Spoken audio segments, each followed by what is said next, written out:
72 sekund qizil yonyapti. 72 sekund. Hozir 3-marta qizilga to'xtadik. Mana bu yoqdan yurib kelyapmiz. Farxatskiy ko'cha-chorrahaga yaqinlashyapmiz. Uchtepa hokimiyat tomonidan 72 sekund yonadi. Hozir mana hozir 1 minut. Endi qaranglar, necha minut, necha sekund? Mana 21 sekund yashil yonyapti. 72 sekund qizil yonyapti. Qaysi kalla bilan mana shunaqa nimani intervalni o'ylagan? Kim qo'ygan mana shuni?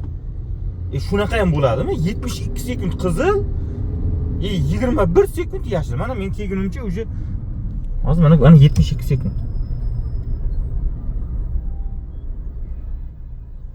Qanday nimani evaziga shunaqa minut yoki sekund vaqt qo'yilgan, interval qo'yilgan? Shuni olmayapman to'g'risi. Bunaqa endi haligilar nima deydi? Chorrahalar juda ko'p, svetofor interval noto'g'ri qo'yilgan.